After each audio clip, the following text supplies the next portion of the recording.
If you're going to quit, quit when it's going well. If you're going to quit, quit when it's easy. If you're going to give up at the top of the mountain, not at the bottom of the mountain, not on the side of the mountain, not in the middle of the mountain. Give up when you get to the top of the mountain. If you're going to quit, quit after you make it work in grand fashion. Quit after you build and sell a successful business. Don't quit on the journey. I'm going to share with you why I don't quit when it's working, why I keep working when it's not working for me. Are y'all ready for this? It's this is so mind blowing. I'm going to read something to you from Ecclesiastes chapter 10. I would venture to guess, if I were a betting man, and I'm not, but were I a betting man, I would venture to bet that you have probably never heard a sermon on this passage in your life. You've never heard anybody teach on it, probably. I know I've never heard anybody teach on it. Okay. Ecclesiastes chapter 10, starting with verse 5. We're going to read down to verse number 9. Here's what it says. There is an evil which I have seen under the sun, as an error which proceedeth from the ruler.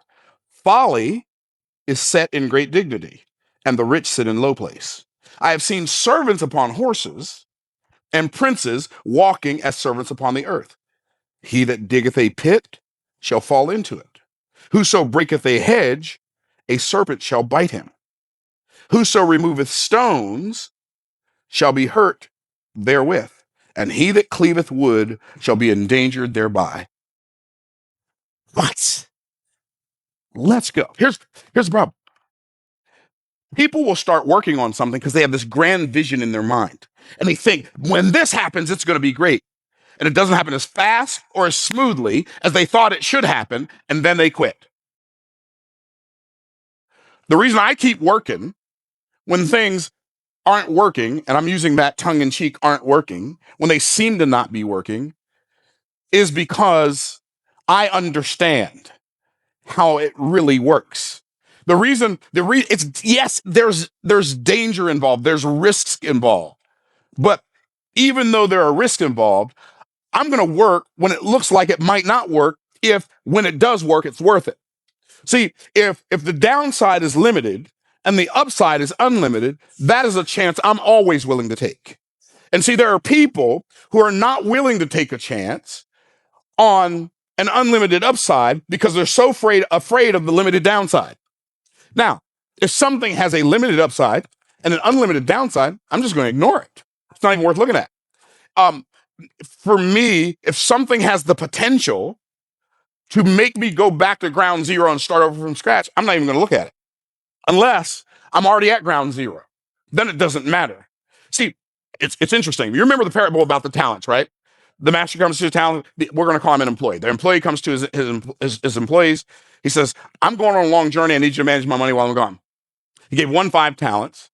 He gave another 2 to another. He gave 1. He went, came back.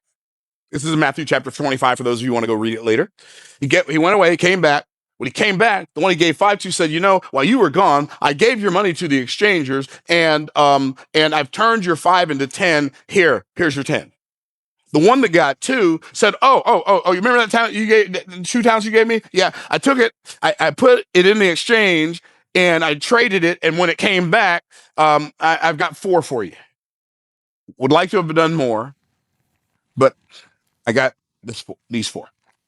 The guy that received 1 came to his boss and said, I know you're a hard man, and you gather where you haven't reaped, and you reap where you haven't sown, and you gather where you haven't strawed. So I made sure I didn't lose it.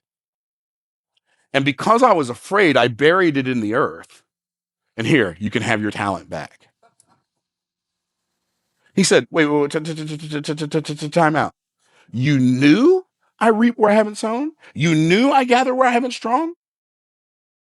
You should have then taken my money and given it to the exchanger so that when I came back, I might have received mine own with usury. Why? Because God loves multiplication.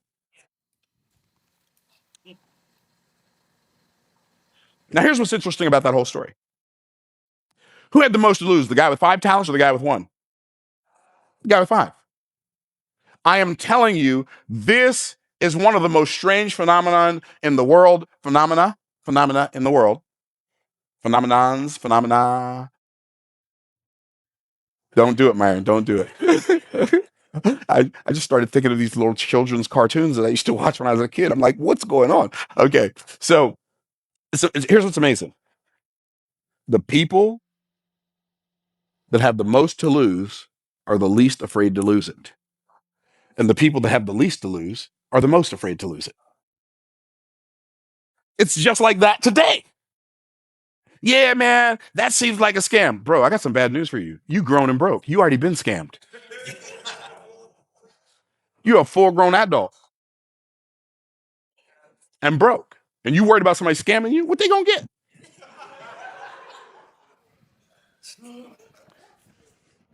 And so Solomon said, I've seen an evil on the earth.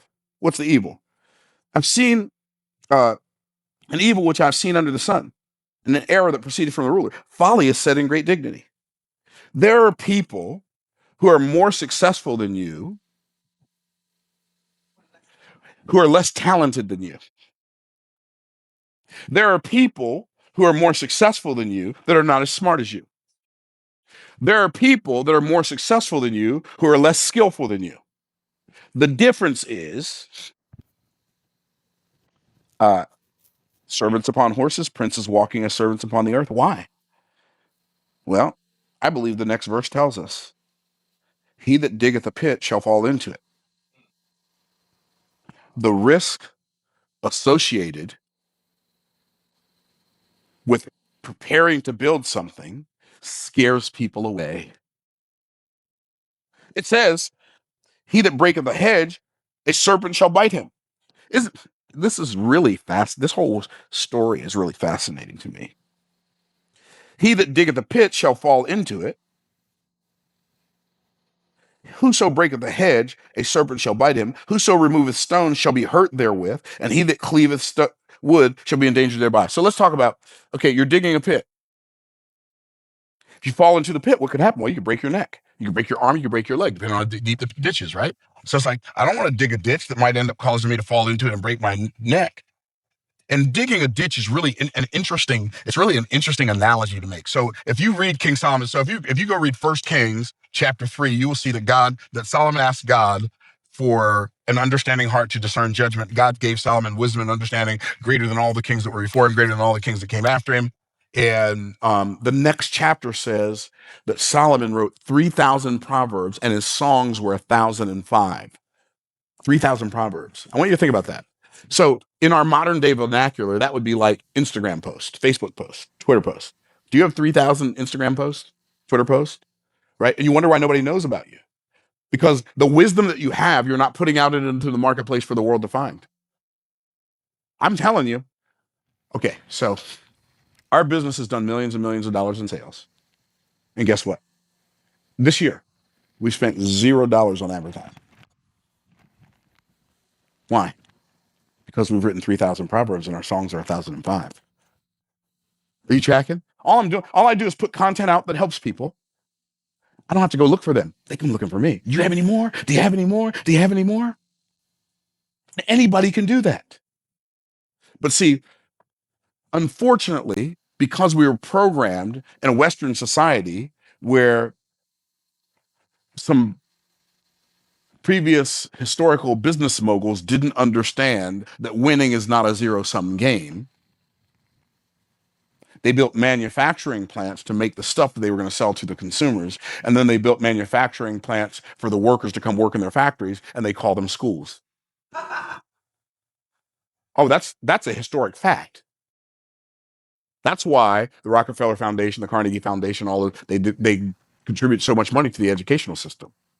So they can produce exactly the person they want for the jobs that need to be filled in their factories. That was their original intent. That's not, oh, I thought that was common knowledge. Okay, okay.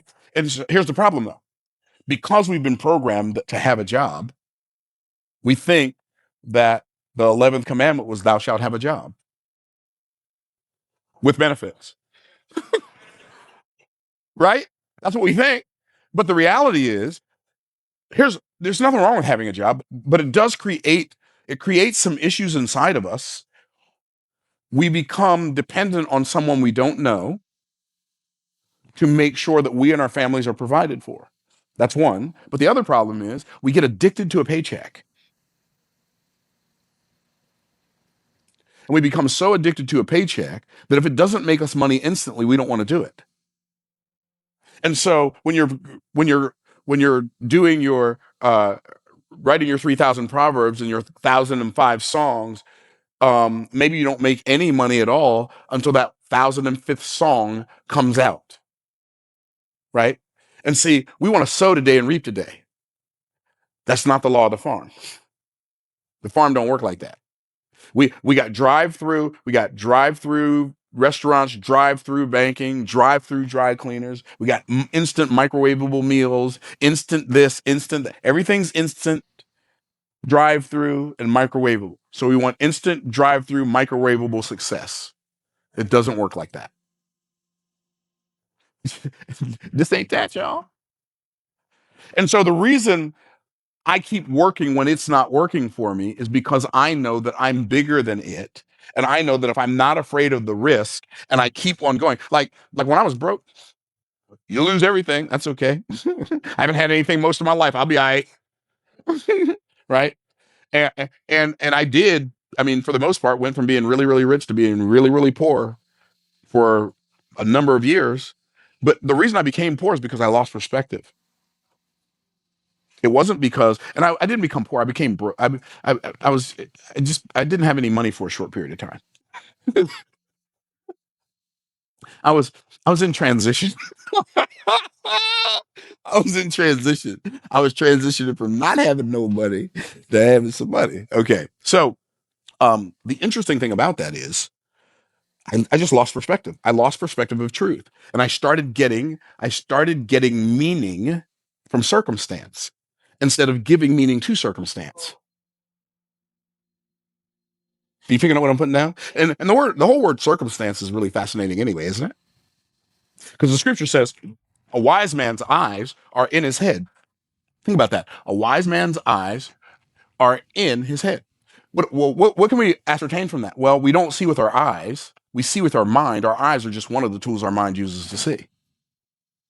And what's interesting is there are two types of animals on the earth. What are they? Predators and prey. Now, what's interesting is prey, most prey, just basically eats grass and berries and nuts and stuff. And most predators eat other animals, right? Well, here's what's interesting. In order for the prey to stay alive, it has to starve the predator.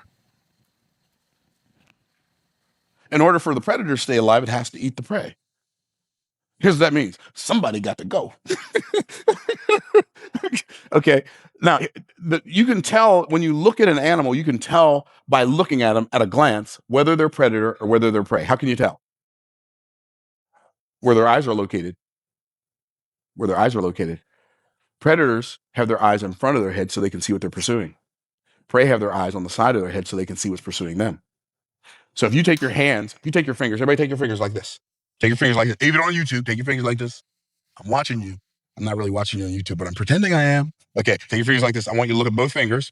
Keep your eye on both fingers as you move your arms farther apart. So we have, that's about it right there. I'm gonna say, based on my understanding of geometry, that's about a radius of 172%. Not quite 180. 180, I can't see either one. Okay, I even got to 177%. Okay, 177% radius. Why? Because my eyes are in front of my head. But imagine this. If one eye's on this side and one eye's on this side, I can see halfway around this way and halfway around this way. I can see what's around me. So think about this. The word circumstance comes from the word circle and stand. What is a circumstance? A circumstance is the situation that surrounds me while I'm standing still. So if you're going to change your circumstance, stop standing. Called a circumrun. It ain't called a circumcharge. It ain't called a circummarch. What's it called? A circumstance. Stop standing. And so the prey has its eyes on the side of its head. The predator has the eyes in front of her head. The wise man's eyes are in his head. So I get to decide every day when I wake up, am I going to be a predator who passionately pursues my purpose? Or am I going to be a prey who's paralyzed by all the circumstances that surround me? And so many people are so paralyzed by looking at all the things that could go wrong if they do this thing that's in them. They were made for it. But if they do it, they ask the most expensive question in world history. But what if it doesn't work? Do you realize that it's hard to get the answer to the question you don't ask? But if you ask, what if this doesn't work? Guess what answer you're going to get? Well, if it doesn't work, I ain't going to make no money, and they're going to come get my car, and I'm going to be living in the dark, and I'm going to get evicted out of my house. And right? Because you ask the question, what if it doesn't work? So the only answer you can get is the answer to what if it doesn't work? If you learn to ask better questions, you will discover better answers. What's a better question than what if this doesn't work? Here's a good one. How awesome is this going to be when it works? Wow.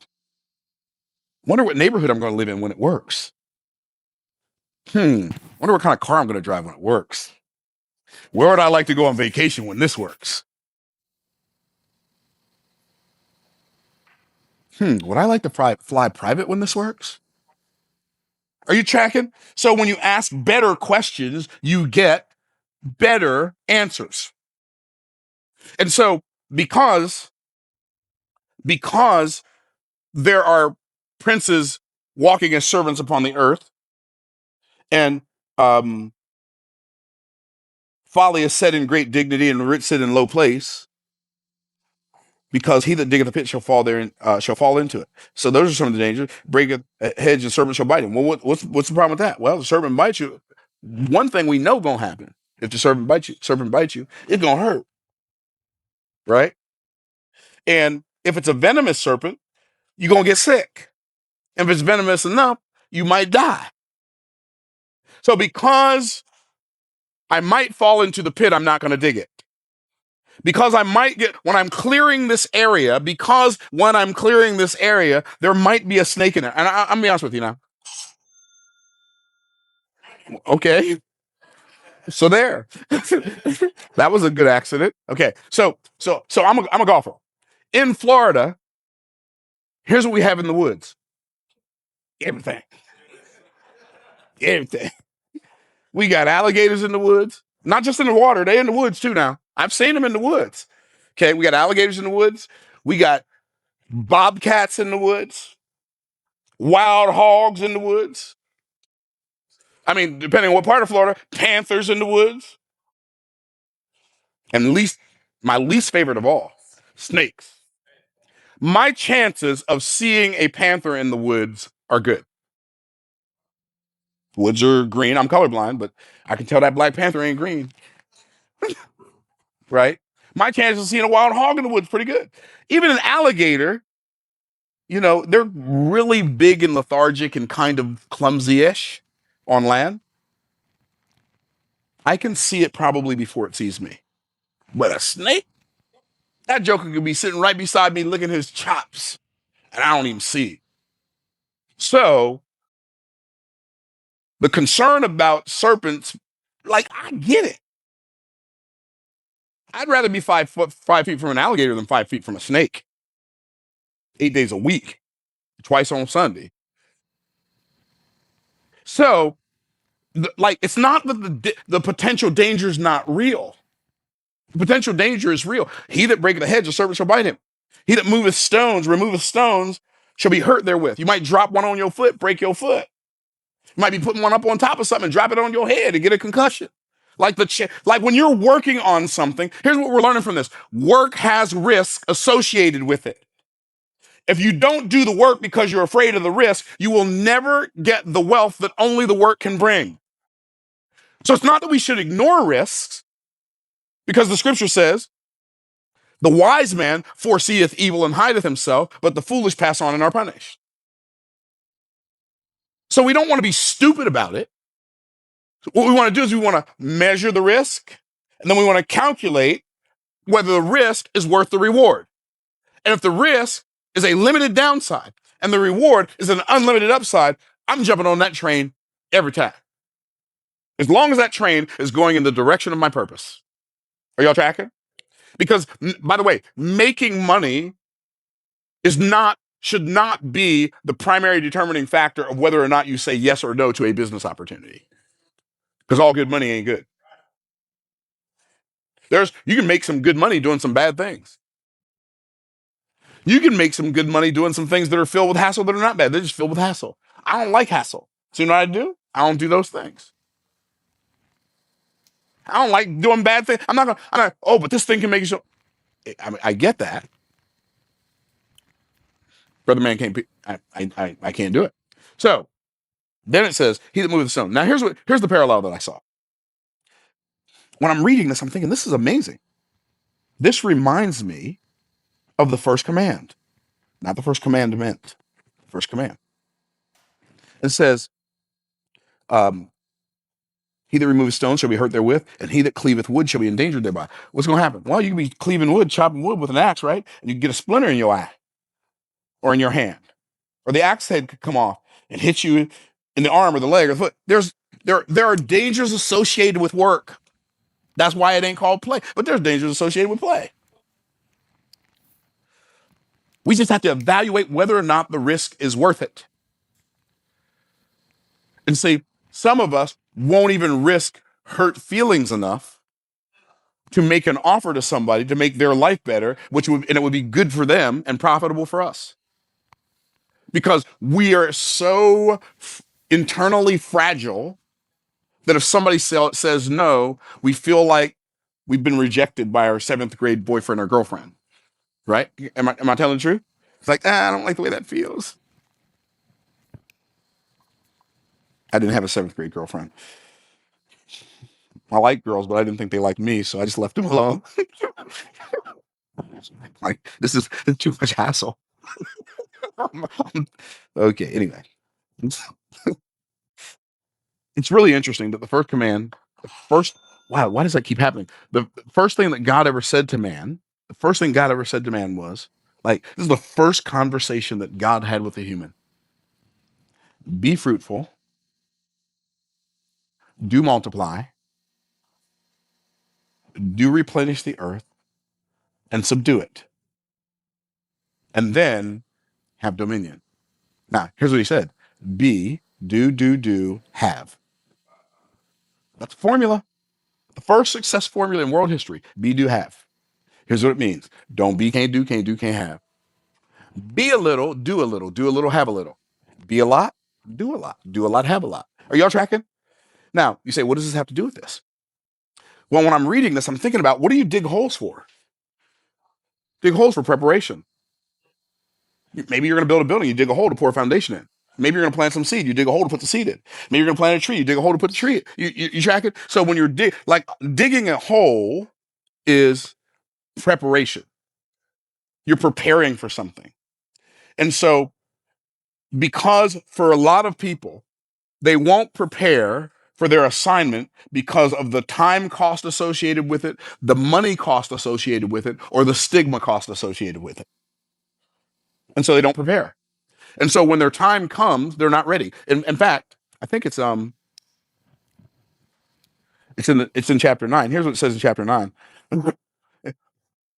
It says in Ecclesiastes 9:10, it says, whatsoever thy hand findeth to do, do it with thy might. In other words, whatever you're going to do, put everything you got into it. And if it's not worth putting everything you got into, it's probably not worth doing at all. Does that make sense? Whatsoever thy hand findeth to do, do it with thy might. Let me see, where was I? Yeah, whatsoever thy hand do with thy might, for there is no work, nor device, nor knowledge, nor wisdom in the grave whither thou goest. Watch what happens next. I returned and saw under the sun that the race is not to the swift. So you're not going to win the race just because you're the fastest. That doesn't guarantee you a win. The race is not to the swift, nor the battle to the strong, Neither yet bread. In other words, just because you're the strongest in the fight don't mean you're going to win the fight. Neither yet bread to the wise. You're not going to eat the best just because you're the most wise. Nor yet riches to men of understanding. You're not going to be the richest just because you understand the most. Nor yet favor to men of skill. You're not going to find favor just because you're the most skillful. What does it say though? It says, but time and chance happeneth to them all. Time and chance is not talking about luck. Time and chance is the intersection between preparation and opportunity. So who is the person that wins the race? The one that's most prepared when the race starts. Who is the person that wins the battle? The one that's most prepared when the battle starts. Who is the one that has favor and bread and riches? The one who's most prepared. And if you dig a hole while you're preparing yourself, here's what's going to happen. It's going to take time. Preparing yourself is going to take time. And some people, because of the risk associated with the time that it takes to prepare, because that time that I'm preparing, I'm not doing other things that I'd really rather do. Can I get a witness? So I'm not preparing for the rest of my life because I'm existing through this current chapter in my life. And so I don't prepare. He that, I think it said, cutteth a hedge. I want to read it to you because I don't want to be making stuff up. I mean, I'm good at making stuff up, but I don't want to make stuff up when it comes to the Bible. Okay, so he that breaketh the hedge, a serpent shall bite him. Huh. So, I forgot to tell you, be fruitful, multiply. Let me go back there first. Be fruitful. What is fruitful? A fruit, according to Genesis, is a living organism whose seed is in itself. So the ability to regenerate and replicate and duplicate and multiply is inside of you. So when God told man to be fruitful, God is telling us that he put an aspect of his creativity, the seed of an aspect of his creativity inside of all of us. But it's a different seed. God gave some people the seed of singing like an angel. And some people he gave the seed of building like an architect. And some people he gave the ability to communicate like an orator. And to some people he gave the ability to write like a Pulitzer Prize winning author. He didn't give any of us everything, but he gave all of us something. But what we have to do is we have to cultivate the seed of the aspect of creativity that God put inside of us. We have to cultivate that seed and let it produce. So that's the B part. Being fruitful means you make sure what I put inside of you shows up outside of you. That's what be fruitful means. Multiply. What's that mean? Increase. So you're going to increase. What's that mean? Well, when you start increase, it's going to take up what? It's going to take up space, right? If you're going to be fruitful, you got to plant a seed in the ground, right? If you're going to increase, you're going to need space. And so you have to clear out all of this rubbish. You have to clear out these bushes. You have to clear out these hedges. Oh, a snake might bite you. Clear it out anyway. Make room. Like you prepare yourself and then you make room for the blessing, regardless of the risk associated with making room. Are you tracking? And then it says, he that moveth stones shall be hurt therewith. Be fruitful, multiply, replenish the earth. Replenish means to fill up the earth. So after I clear out this space, now I need to fill up the earth. What is moving stones? Why am I moving stones? Because stones are what we build things with. And so there's risk associated with the preparation. There's risk associated with the clearing. There's and making of room. There's risk associated with building something. But do it anyway. It's not going to be easy. It's just going to be worth it. It's not going to be cheap. It's just going to be worth it. Everybody's not going to go with you, but it's still going to be worth it. Are y'all tracking? This is why I keep on working when stuff seems like it's not working for me. And I say it seems like it's not working for you because everything is working. It's either working on me or it's working for me. And so many people don't like the way it feels when the work is working on you, so you stop working on it. And so because you stop working on it, it can't work for you. But if you let it work on you long enough, you will become the person for whom it can work. But between the time you dig the hole and plant the seed and clear the space and move the stone and start building, between all of that time, there's a gestation period. Don't become impatient with it. Just, I sowed the seed yesterday. Where's my fruit? It's not how it works. So then it says, he that um, cutteth, cleaveth wood shall be endangered thereby. Well, what is that talking about? Cleaveth wood. That's what we do when we cut down trees, right? We're cleaving wood, right? We're chopping wood. Well, what's the last thing the scripture told you? Be fruitful, dig the hole, right? Multiply. You need to clear out some space for all the stuff you're about to have. Increase. You start to build, and then um, replenish the earth. Okay, that's replenish the earth. You're filling it. That means to fill it up. You're building stuff, and then it says subdue it. Subdue. What does subdue mean? Trample down, because disruption always follows intention. So when you start to dig your hole, you're going to face some opposition, and when you start to clear out the shrubs, you're going to face some opposition. When you start to make room, and when you start to build something, you're going to face some opposition. So in case you're confused, because a lot of people think that when it doesn't work instantly, that's a sign they're going in the wrong direction. But oftentimes that's a sign you're going in the right direction. You start working out, you don't feel stronger first. You feel in pain and weaker first. You start eating right. You don't feel better first. You have a healing crisis. And you start feeling worse first. Mo worse comes before mo better. How many of y'all tracking? And see, we want the mo better, but we don't want the mo worse that comes before the mo better. And here's what God said. He said, subdue the earth. If he's telling me to subdue it, if he's telling me to trample it down, that means two things. Number one, I am above it. Number two, I'm more powerful than it, whatever it is. That's why I don't worry about obstacles, because I can subdue them. And when I'm subduing them, I'm using my axe to chop down the tree. There's a danger associated with that. And so, because there's a danger associated with that, there are a lot of people who should be further in their life. They're not further because all of the risk associated with preparing and making room and building and subduing and cleaving wood and chopping stuff down and overcoming obstacles is too much for them to process. So they seek something they can't find called security.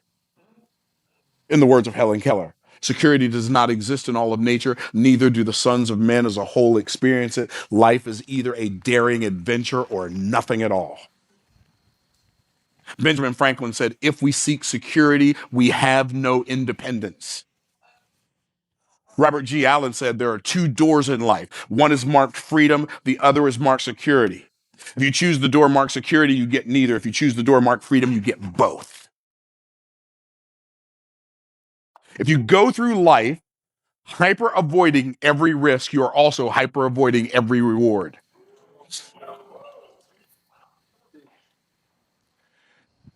Here's what's interesting.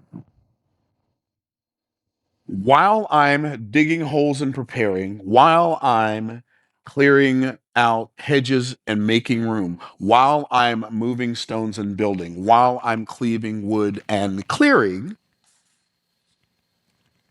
while I'm doing all of that stuff, I am becoming the person for whom it can work. I don't believe that hard work is the formula for success. I believe that hard work is one of the formulas for becoming a better person. I don't work hard for money. I work hard because if it's worth putting anything into, it's worth putting everything into. How do I know that? Because it says it in the Bible. Whatsoever thy hand find to do, do it with thy might. I'm not working hard for the money. I'm working hard so that I can, everything I do, I want it to show up as excellence. I'm telling you, if you will trust the process, the if then go to statements, the conditional promises, and you do the conditions and let God take care of the promises, you're going to be blown away. By the way, blown away is not the only thing you're going to be. Before you're blown away, you're going to be misunderstood. And you're not just going to be misunderstood by people who don't know you and don't like you. You're going to be misunderstood by people who love you, people who are family members, maybe a spouse, maybe a child, maybe a parent.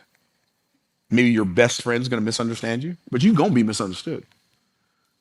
Do not think for a half of a millisecond that Christ, who was perfect in every way, shape, and form. He doeth all things well.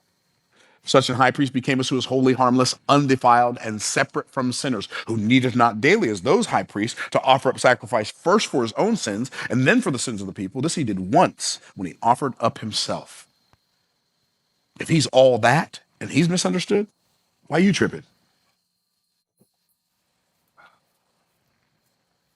Don't be surprised when people don't understand you. Be surprised when they do.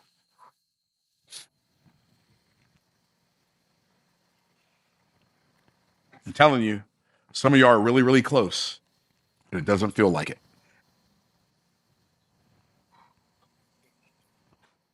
You're really, really close. I'm talking about to a breakthrough that will create so much momentum for you. When you're working, you'll feel like you're playing. You're so close, but it doesn't feel like you're close. Don't allow the enemy to deceive you in believing that the risk is not worth the reward. Honest, God is my witness. Back in 2014, when I was sitting on my patio crying on my wife's shoulder because I didn't know if I wanted to be an entrepreneur anymore. Can you imagine that? Me not knowing if I want to be an entrepreneur. I wasn't sure. I was like, I can't, baby, nothing I'm working on is working. Except it was more of an ugly. Right? It was that kind of thing. But it was working. It was just working on me. It was making me a better version of myself than I was heretofore, than I had been heretofore, actually. And so it was making me a better version of myself. But I had to stay in the game. I had to stay on the journey. I couldn't afford to put the shovel down just because I might fall in the ditch. I couldn't afford not to move the hedges, break the hedges just because a snake might bite me. I couldn't afford not to build the thing just because the stone might fall on me. I couldn't afford not to trample down everything that tries to stop me just because I'm gonna be endangered thereby. I can't walk away from the purpose of my life because the risk of it feels too great. Because here's what I don't want to be.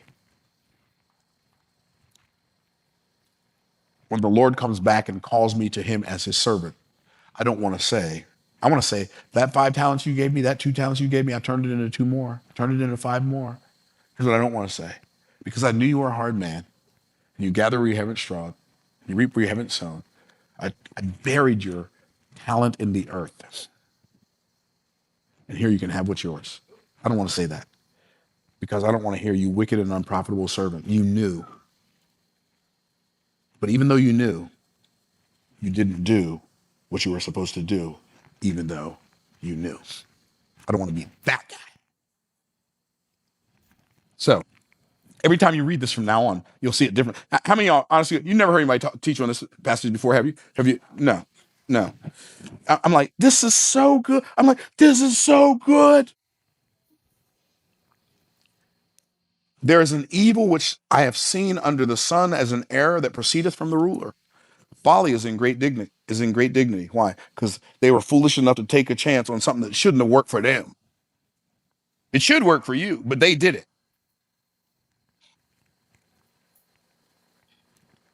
And the rich sit in low place. Do you realize how rich in natural resourcefulness you are in natural resourcefulness deposits?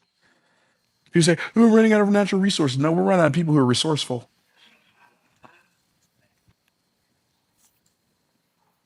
I've seen servants upon horses and princes walking as servants upon the earth. Why? Because he that diggeth a pit shall fall into it. I'm telling you, you're close. You listen to me on YouTube. You looking at my guy giving eyeballs. You're close. You're real close. I'm so glad that in 2014 I didn't quit. Maybe something I've said has helped somebody in this room.